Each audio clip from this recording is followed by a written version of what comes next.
नमस्कार, आप देख रहे हैं जौहर झारखंड। आपके साथ मैं हूं शिप्रा झा और बुलेटिन की शुरुआत बड़ी खबर के साथ करेंगे। खबर आपको रामगढ़ से बताते हैं, जहां कोर्ट परिसर में श्रीवास्तव गिरोह और एक अन्य आपराधिक गिरोह के लोग आपस में उलझ गए। जमकर धक्का मुक्की और गाली गलौज हुआ। इस दौरान थोड़ी देर के लिए वहां अफरा तफरी का माहौल भी बन गया। रामगढ़ पुलिस ने तत्परता दिखाते हुए दोनों गिरोह के कई लोगों को पकड़ लिया है।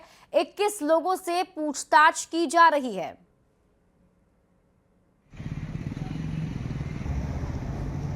आसपास कोर्ट परिसर में एक गिरोह के लोगों के बीच में वहाँ पे भगदड़ हुई है।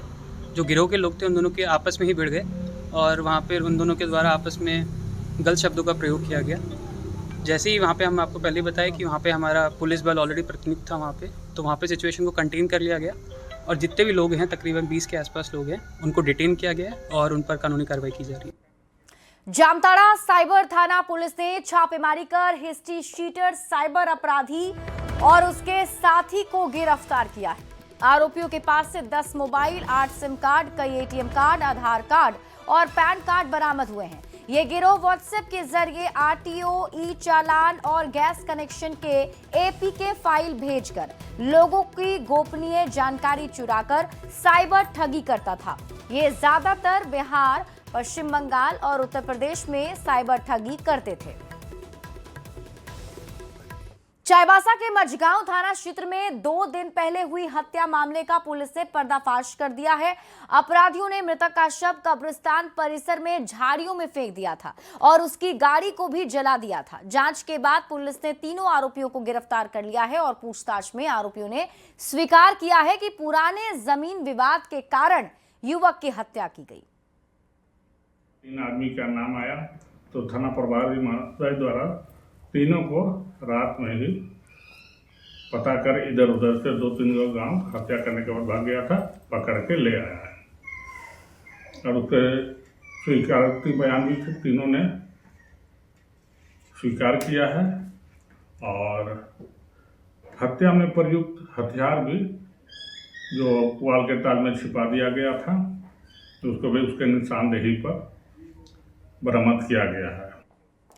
जमशेदपुर के जुगसलाई थाना क्षेत्र में पीड़ित दीपक सिंह पर हुई फायरिंग मामले में पुलिस ने बड़ी सफलता हासिल की है। पुलिस ने नामजद आरोपी सन्नी सिंह और उसके सहयोगी रॉकी मिश्रा को गिरफ्तार कर लिया है। जांच में सामने आया कि दोनों ने मिलकर दीपक सिंह को डराने के लिए गोली चलाई थी। सिटी एसपी के मुताबिक सन्नी सिंह उसी दिन जेल से बाहर आया था और उसके तुरंत बाद ही उसने घटना को अंजाम दिया। पुलिस ने आरोपी के पास से देसी पिस्टल बरामद की है। सर, जो 2 मेन इसके अक्यूज थे, सनी सिंह और सनी सिंह सरदार और दूसरा रॉकी मिश्रा, इन दोनों से हमने कड़ी पूछताछ की। इन्होंने अपने अपराध को स्वीकार किया और इनके निशानदेही के ऊपर हमें एक लोडेड देसी पिस्टल मिला और टोटल 3 जिंदा गोली मिली है इसमें। दुमका में झारखंड के पहले फ्लाइंग इंस्टीट्यूट का उद्घाटन मुख्यमंत्री हेमंत सोरेन ने किया। अब राज्य के युवा पायलट बनने के लिए दूसरे राज्यों पर निर्भर नहीं रहेंगे। यह संस्थान पूरी तरह झारखंड सरकार द्वारा संचालित होगा और 30 योग्य छात्रों को प्रशिक्षण दिया जाएगा, जिनमें 15 सीटें आरक्षित श्रेणी के छात्रों के लिए है। आरक्षित छात्रों को प्रशिक्षण पूरी तरह निःशुल्क मिलेगा। देखिए दुमका संवाददाता नितेश कुमार की रिपोर्ट। युवाओं को विमानन क्षेत्र में अपना करियर बनाने के लिए सपना साकार होने जा रहा है। मुख्यमंत्री हेमंत सोरेन ने आज दुमका के हवाई अड्डा से झारखंड फ्लाइंग इंस्टीट्यूट का उद्घाटन किया है। ऐसे में जो भी छात्र विमानन क्षेत्र में करियर बनाने का सपना देखते हैं, उसके लिए एक नई सौगात मुख्यमंत्री ने आज दुमका के हवाई अड्डा मैदान से दी है। बता दें कि आपको कि हर वर्ष तकरीबन 30 ऐसे छात्र होंगे जिसे यहाँ पर कमर्शियल पायलट ट्रेनिंग की सुविधा जो है वो दी जाएगी। 15 अनुसूचित जनजाति के छात्र जो है उसको राज्य सरकार के द्वारा जो है यहाँ पर शिक्षा उपलब्ध कराया जाएगा। साथ ही साथ कमर्शियल जो पायलट ट्रेनिंग है उनके साथ साथ तकनीकी शिक्षा भी यहाँ पर दी जाएगी। तो मुख्यमंत्री हेमंत सोरेन ने एक बड़ी सौगात दुमका और झारखंड वासियों को दी है। तेज कुमार, न्यूज़ 18। धनबाद गया पुल के पास नए अंडरपास निर्माण कार्य की शुरुआत हो चुकी है। श्रमिक चौक के पास बैरिकेडिंग के कारण सड़क की चौड़ाई कम हो गई है, जिससे शहर में भारी जाम की स्थिति बन रही है। पहले से बरमसिया ओवरब्रिज की मरम्मत के चलते आधा ट्रैफिक गयाजी पुल से होकर गुजर रहा था। ऐसे में नए निर्माण ने दबाव और बढ़ा दिया है। अंडरपास का काम लगभग 18 महीने तक चलने की संभावना है। विधायक राज सिन्हा ने कहा कि निर्माण पूरा होने पर जाम की समस्या खत्म हो जाएगी। ट्रैफिक डीएसपी ने अतिरिक्त बल तैनात किए हैं और लोगों से वैकल्पिक मार्ग अपनाने की अपील की है। कि कुछ परेशानी, कुछ कष्ट ऐसे होते हैं जिनका परिणाम सुखद होता है, तो इसलिए ये जब अंडरपास डबल बन जाएगा तो ये गया पुल के जाम की समस्या का समाधान होगा। इसलिए अब चूंकि यहाँ की भौगोलिक स्थिति ऐसी है तो एक ही रोड है वो आने जाने का, और बरमसिया वाला पुल भी बन रहा है, वो भी जरूरी था बनना, इसलिए थोड़ा कष्ट होगा। लेकिन लोगों से अपील करेंगे कि थोड़ा सहमित होकर के लोग चलें। ट्रैफिक को दुरुस्त करना केवल प्रशासन का काम नहीं है। द्वारा गया पुल के पास अंडरपास का निर्माण किया जा रहा है। स्वाभाविक है कि पहले वाला जो था वो संकरा था, जिससे लोगों को परेशानी होती थी, लगातार जाम रहता था। वो अंडरपास के निर्माण को लेके रोड को आधा से भी छोटा, एक तरफ इधर से जाने वाली दाहिने तरफ के रोड को छोटा किया गया है, जिससे परेशानी हो रही है। लेकिन उस परेशानी से निजात पाने के लिए हमारे द्वारा अतिरिक्त बल की प्रतिनियुक्ति की गई है। अतिरिक्त पदाधिकारी, कर्मी सारे लोग लगाए गए हैं। धनबाद में छमछम देवी और सुनैना किन्नर गुट के बीच क्षेत्रीय विवाद थमने का नाम नहीं ले रहा है। सुनैना किन्नर आज अपने साथियों के साथ रणधीर वर्मा चौक पर अनिश्चितकालीन धरने पर बैठ गई। इस वजह से सड़क जाम हो गया और ट्रैफिक जवान भी उन्हें हटाने में सफल नहीं हुए।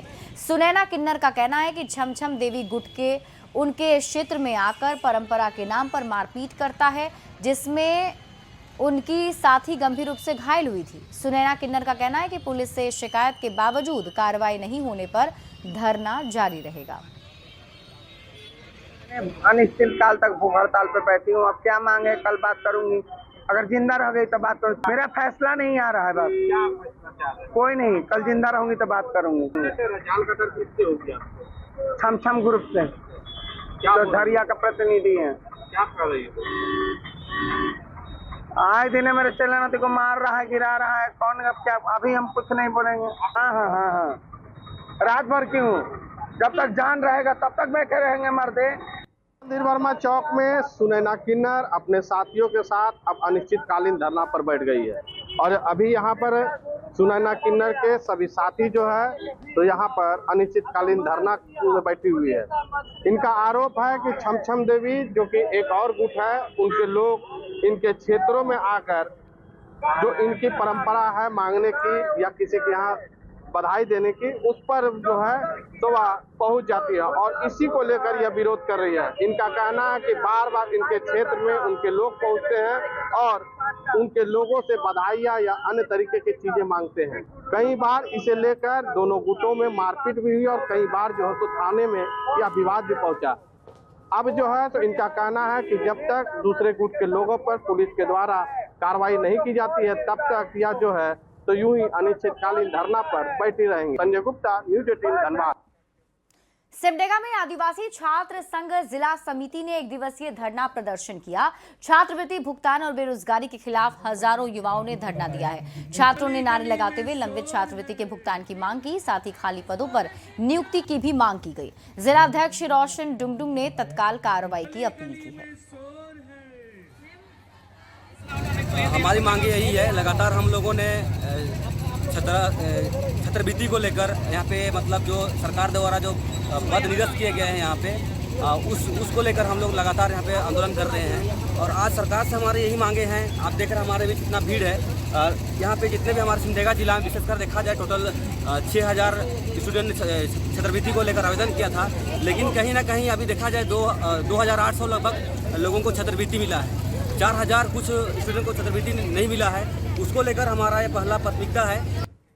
धनबाद में बाइक चोर गिरोह का एक सक्रिय सदस्य पुलिस के हत्थे चढ़ गया है। आरोपी पर पहले से 5 आपराधिक मामले दर्ज हैं। पुलिस ने आरोपी के कब्जे से 3 मोटरसाइकिल और एक टोटो वाहन बरामद किया है। इस गिरफ्तारी से रोजगार सेवक से हुई छिनतई कांड का भी खुलासा हुआ है। को पकड़ा गया है, जिनके विरुद्ध तकरीबन 5-6 केस है और भी केसेस मतलब आएंगे जैसे खुलासा होगा। बता दें कि ये अभियुक्त पूर्णतः आपराधिक किस्म का है एवं उसके द्वारा चोरी, छिनतई काफ़ी इस तरह की घटनाओं को अंजाम दिया जाता है। रात गोराई नाम का ये अभियुक्त है जो पकड़ा गया है और इसके पास से 3 चोरी की मोटरसाइकिल बरामद हुई है। एक चोरी का मोबाइल बरामद किया गया जो स्टेशन से चोरी किया गया था। झारखंड स्थापना के रजत वर्षगांठ के मौके पर सिमडेगा पुलिस केंद्र में रक्तदान शिविर का आयोजन किया गया। एसपी सिमडेगा एम अर्शी के नेतृत्व में पुलिस अधिकारी और जवानों ने रक्तदान किया है। शिविर में कुल 24 यूनिट ब्लड इकट्ठा हुआ जिसे जरूरतमंदों को उपलब्ध कराया जाएगा। झारखंड राज्य स्थापना दिवस की 25वीं वर्षगांठ के अवसर पर एक पूरा ब्लड डोनेशन कैंप का भी आयोजन किया गया था। तो उस क्रम में पूरे ज़िले भर में आयोजन हो रहा है। उसी क्रम में पुलिस की तरफ से भी आज blood donation camp police line में आयोजित किया गया है। इसमें सभी संवर्ग के पुलिसकर्मियों ने रक्तदान किया है और अभी तक ये 24 लोग यहाँ पे रक्तदान कर चुके हैं, जिसमें हमारे आरक्षी से लेकर सीनियर पदाधिकारी तक शामिल हैं। जमशेदपुर में आपकी योजना आपकी सरकार आपके द्वार कार्यक्रम के तहत कैंप आयोजित किया गया, जिसमें बड़ी संख्या में महिलाएं पहुंची। कैंप में मैया सम्मान योजना के फॉर्म 50 रुपए में बेचे जा रहे थे। जब लाभुक ने फॉर्म खरीदने का विरोध किया तो सीईओ मौके पर आए और सभी महिलाओं के पैसे वापस कराए गए। मैया सम्मान योजना का तो ये पैसा दे के हमसे फॉर्म ले रहे थे। कितना रुपए करके लिए? कितना करके लिए? 50 रुपए फॉर्म भर के भी दे रहे थे। पैसा ले रहे थे फिर फॉर्म दे रहे थे। हम आए हुए थे यहाँ किसी का फॉर्म जमा कराने, तो देखे कि एक भाई साहब है हैंडीकैप है, वो एक फॉर्म ये फॉर्म का 50 रुपए करके बेच रहे थे और लगभग धड़ल्ले से यहाँ भीड़ लगा हुआ था। लगभग 60-70 को संख्या था और सबको ले रहे दे रहे 50-100 मतलब 50 रुपये मिनिमम ले रहे थे। तो हमको लगा कुछ गलत, क्योंकि सरकार के द्वारा नियम डाला गया था कि आपको फॉर्म मिलेगा, आपके केंद्र में ही आपको फॉर्म मिलेगा। तो जहां हमको समझ में आया कि फ्री में फॉर्म मिलेगा, वहां 50 रुपये करके फॉर्म मिल रहा है। आदमी को बेवकूफ़ बना रहा है ना। लोग आ रहे हैं फॉर्म भरने के लिए कि कुछ मैया सम्मान योजना मिलेगा, तो ये लोग लूट मचाया हुआ है। देखिए हम फॉर्म बेच नहीं रहे हैं। फिर एक्चुअल क्या हुआ कि यहाँ पे फॉर्म हम लेकर आए थे, 6-7 पीस था, 10-12 पीस था मेरे पास। तो हम लेकर आए तो हम सोचे थे कि ये कर देंगे, सबको भरेंगे, क्योंकि और मेरे पास ये चीज़ है 4-5 तो जिसको भरना था, तो फॉर्म की जरूरत है। यहाँ लेकर आए तो लोग बोले कि दे दीजिए। तो हम जो खरीद के लेकर आए हैं 30 रुपये में, तो हम 50 रुपये में हम दे देंगे। झारखंड स्थापना के रजत जयंती वर्ष के मौके पर धनबाद में आपकी योजना आपकी सरकार आपके द्वार कार्यक्रम के तहत शिविर का आयोजन किया गया। शिविर में ग्रामीण और शहरवासी बड़ी संख्या में पहुंचे, जहां लोगों को कई सरकारी योजनाओं का लाभ और जानकारी भी दी गई। शिविर में पहुंची महिला ने सीएम का आभार भी व्यक्त किया। नगर निगम की ओर से जो आज सरकार आपके द्वार का सेवा सप्ताह जो चलाया जा रहा है, उसके तहत आज वार्ड 25 और 26 में हरि मंदिर में कैंप का आयोजन किया गया है। हाँ, जो भी लाभुक हैं और जिनको भी नगर निगम से संबंधित किसी तरीके का उनका बकाया होल्डिंग टैक्स हो या साफ सफाई से संबंधित या स्ट्रीट लाइट से संबंधित जो भी समस्या हो, तो वो हम अपील करते हैं कि वो आप ज़्यादा से ज़्यादा संख्या में आए और अपने समस्याओं को आकर हमारे सामने रखें। ऑफिस का ये है। हमारे यहाँ जैसे अभी बच्चों को जो स्वेटर वितरण का आया है, जो आंगनबाड़ी में नामांकित बच्चे हैं, तो उन लोगों का हम लोग अभी स्वेटर वितरण किए। एक बच्चे को 2 स्वेटर, वो गर्म हुडी है ये देना है। साथ ही साथ अभी हमारे यहाँ से जो 18 से 19 साल की सावित्रीबाई फूले किशोरी समृद्धि योजना का आवेदन वो हम लोग ले रहे हैं। मातृत्व वंदना, प्रधानमंत्री मातृत्व वंदना योजना का आवेदन, मुख्यमंत्री कन्यादान योजना का आवेदन, ये सब हम लोग ले रहे हैं। बहुत अच्छा है, बहुत अच्छा है, बहुत अच्छा है। माँ, एक औरत के लिए बहुत बड़ा बात है कि उसके अकाउंट में खुद का पैसा आ रहा है। ये हमारे मुख्यमंत्री जी दे रहे हैं, तो बहुत अच्छा बात है ये। 30 नवंबर को रांची में भारत और दक्षिण अफ्रीका के बीच पहला वनडे मुकाबला खेला जाना है और इस मुकाबले की टिकट बिक्री कल से शुरू हो जाएगी। लेकिन खेल प्रशंसक आज से ही रांची पहुंचने लगे हैं। खेल प्रशंसक विराट कोहली को देखने के लिए उत्साहित हैं। साथ ही प्रशंसकों ने भारतीय टीम के शानदार प्रदर्शन करने की भी उम्मीद जताई है। रांची में 30 नवंबर को भारत और दक्षिण अफ्रीका के बीच खेले जाने वाले पहले ओडीआई की तमाम तैयारियां हो चुकी है। टीम का ऐलान हो चुका है और टिकट बिक्री कल से प्रारंभ हो जाएगा। आप देखिए तमाम तैयारियां जो है वो जेएससीए स्टेडियम के बाहर कर ली जा चुकी है। 4 अलग अलग काउंटर बनाए हैं जहां ये टिकट की जो बिक्री है वो शुरू हो जाएगी। लेकिन टिकट खरीदने के लिए जो भारतीय टीम के प्रशंसक हैं वो आज से ही राजधानी रांची पहुंचने लग गए हैं। उन्हें पता है कि कल से टिकट कटना है, बावजूद इसके आज ही वो कई लोग जो है वो यहाँ पर पहुंचे हुए हैं और टिकट लेने आ रहे हैं। तो वही आ गए देखने के लिए, देखते हैं क्या व्यवस्था है यहाँ पे, कैसा है देख लेते हैं। कहाँ रहिएगा? यहाँ पे रूम लेके रहते हैं, वहीं रहेंगे। कितना उत्साह है आजकल के? बहुत, विराट कोहली के देखने के लिए बहुत उत्साह है। ये बहुत मतलब 3 साल से वेट कर रहे थे देखने के लिए कि झारखंड में ओडीआई और विराट कोहली आए। आज क्यों आ गए? आ गए हैं देखने के लिए नज़ारा कि टिकट कहाँ पे मिलता है, इसलिए आ गए। टिकट तो कल मिलेगा?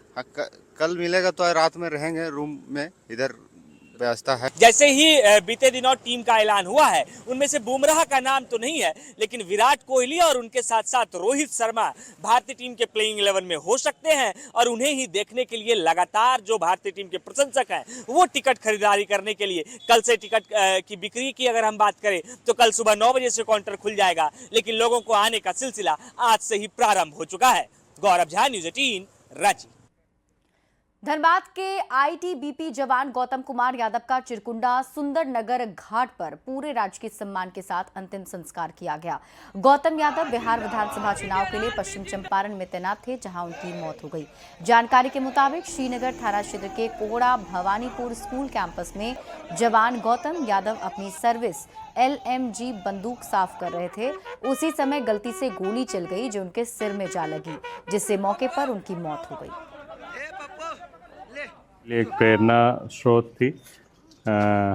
कल से जिस तरीके से सब लोग उनके अंत्येष्टि के लिए, उनके श्रद्धांजलि के लिए लोग आ रहे हैं, इससे ये पता चल रहा है जो उनकी जो है उनको इस क्षेत्र के लोग, क्षेत्र के बच्चे एक यादगार के तौर पर देखते हैं। बटालियन 36 बटालियन 8 बटालियन लेके आए हैं। उसके बाकी समारोह सम्मान के साथ विदाई परेड हुआ सलामी के साथ। और यहाँ रुक रहे एक छोटे से ब्रेक के लिए, जल्द लौटते हैं वापस।